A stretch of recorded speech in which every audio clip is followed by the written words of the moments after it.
శ్రీమతి నమః. కశ్యప ప్రజాపతిని దితి అడుగుతుంది, ఇంద్రుణ్ణి సంహరించే కొడుకు కావాలి అని చెప్పి. అప్పుడు కశ్యప ప్రజాపతి ఏం చెప్తారు అంటే, నువ్వు నియమం తప్పకుండా గనక తపస్సు చేసినట్లయితే నీకు ఇంద్రుణ్ణి సంహరించే కొడుకు పుడతాడు, ఎటువంటి దోషము చేయకూడదు అని చెప్తారు. సరే అని ఒప్పుకుంటుంది దితి. చాలా శ్రద్ధగా చేస్తూ ఉంటుంది. ఇంద్రుడికి భయం వేస్తుంది. అమ్మో, ఏ తప్పు చేయకుండా, ఏ దోషము చేయకుండా తపస్సు చేసేస్తుంది అని చెప్పి ఇంద్రుడు ఏం చేస్తాడు అంటే, మారు వేషంలో దితి దగ్గరికి వచ్చి సపర్యలు చేస్తూ ఉంటాడు.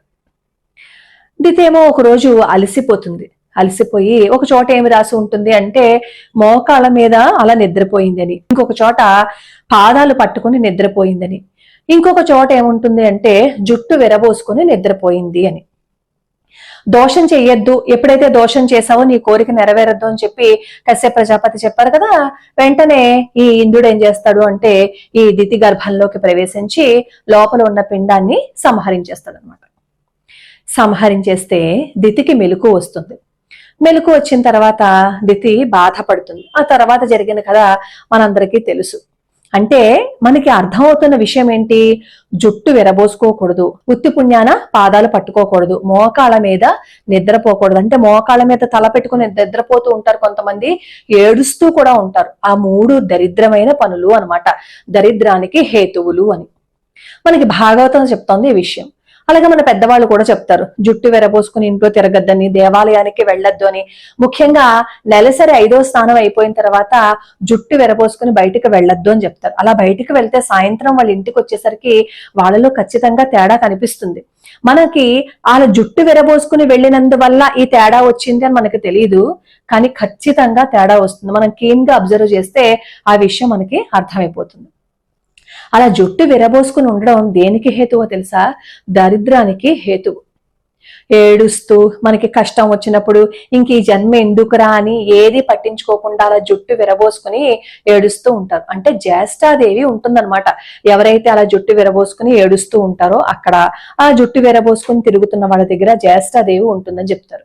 అలాగే పూజ చేసేటప్పుడు కూడా జుట్టు విరబోసుకుని పూజ చేయొద్దు అంటారు. ఎందుకు అంటే మనలో ఉన్న శక్తి అంతా భూదేవి తీసేసుకుంటుందని. అలాగే జుట్టు కొనలు కిందకి కనిపిస్తూ ఉంటే అక్కడి నుంచి సూక్ష్మ శరీరాలైన నెగిటివ్ ఎనర్జీ మనలోకి ప్రవేశిస్తుంది. కాబట్టి విరబోసుకుని దేవాలయానికి వెళ్ళకూడదు అని చెప్తారు. మన ఇంట్లోనే జుట్టు విరబోసుకుంటే ఇన్ని రకాలైన విషయాలు చెప్తున్నారు కదా.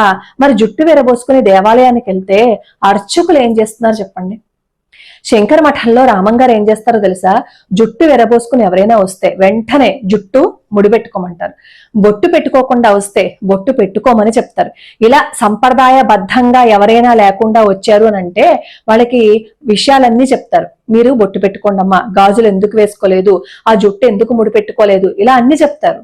ఎందుకంటే మన ఆచారాల్ని మనం చెప్పకపోతే ఇంకెవరు చెప్తారు అని. ముఖ్యంగా నవావరణ అర్చనకి ఎవరైనా వస్తే జుట్టు విరబోసుకుంటే ఒప్పుకోరు. లలితా సహస్రనామ స్తోత్రం పారాయణం చేస్తున్నప్పుడైనా సరే జుట్టు విరబోసుకుంటే ఒప్పుకోరు. అసలు శంకర మఠానికి జుట్టు విరబోసుకుంటేనే ఎవరైనా జుట్టు విరబోసుకుని వస్తే ఊరుకోరనమాట.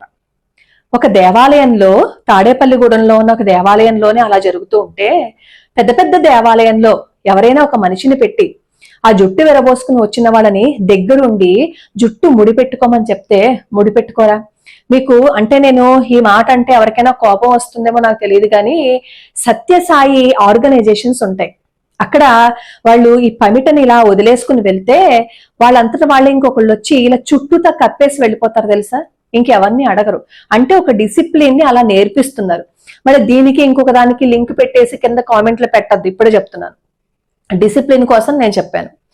అలా ఏ దేవాలయంలో అయినా సరే సంప్రదాయబద్ధంగా లేకుండా బట్టలు గాని అలాగే మన వేషధారణ గాని ఉంది అని అనుకోండి, వెంటనే వాళ్ళని అక్కడ ఆపేసి మీరు లోపలికి ప్రవేశించడానికి వీల్లేదు అని అంటే వాళ్ళు ఖచ్చితంగా సంప్రదాయాన్ని పాటిస్తారు.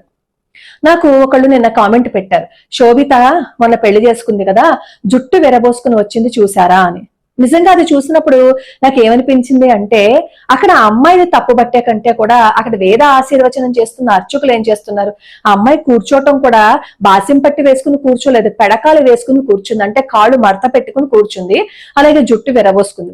అసలు గుడికే విరబోసుకుని వెళ్ళకూడదు, శుభమాని పెళ్లి చేసుకుని జుట్టు విరబోసుకుని వేదాశీర్వచనం చేయించుకుంటుంటే అర్చకులు చెప్పద్దా? చెప్పాల్సిన బాధ్యత వాళ్ళకి లేదా? వాళ్ళు ఒక సెలబ్రిటీ అయి ఉండొచ్చు, అయినా సరే మనకేమైపోయింది? మనం చెప్పాల్సిన బాధ్యత ఉంది కదా. ఎవరైనా సరే దేవాలయానికి అలా వస్తే నోరు తెరిచి చెప్పండి. మీరు అక్కడ ఉన్నది దేవుడికి పూజ చేయటానికి మాత్రమే కాదు, దేశం గురించి, ధర్మం గురించి, మన సంప్రదాయాల గురించి మాట్లాడవలసిన అవసరము, బాధ్యత మీకే ఉంది.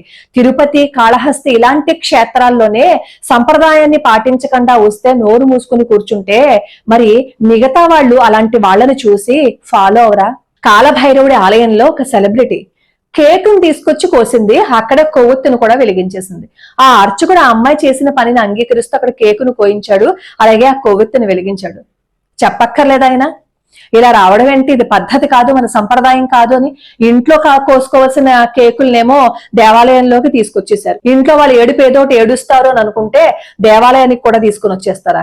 ఆ కేకు ఎగ్గుతో చేశారు, దేంతో చేశారు? అక్కడ దేవుడికి పూజ చేసుకునే చోట, అందులోనూ కాశీలో ఇలాంటి దరిద్రపు కొట్టు పని చేస్తారా? వాళ్ళు నోర్లు ఏమైపోయాయి? మాట్లాడక్కర్లేదు అర్చకులు. అక్కడ దేవాలయంలో ఇచ్చిన డబ్బులు తీసుకోవడానికి మాత్రమేనా? ఆ ప్లేట్లలో వేసిన దక్షిణ తీసుకోవడానికి మాత్రమేనా? ఆ వచ్చిన వాళ్ళని నిలబెట్టి మాట్లాడద్దా? చెప్పక్కర్లేదా? ఈసారైనా సరే ఇలాంటి అవకతవకలు జరిగితే నోరు విప్పి చెప్పండి. లేదు అంటే అర్చకులనే చాలా అసహ్యంగా మాట్లాడుతున్నారు, వాళ్లే పద్ధతులు పాటించట్లేదు, వాళ్లే ప్రోత్సహిస్తున్నారు, మరి మిగతా వాళ్ళు చేయకుండా ఉంటారా అని అడుగుతున్నారు. సంప్రదాయం పాటించకపోతే వాళ్ళు సెలబ్రిటీ అయినా సరే, సామాన్య మానవులైనా సరే నోరు తెరిచి చెప్పండి. మీకు ఆ వీడియో చూపిస్తాను చూడండి.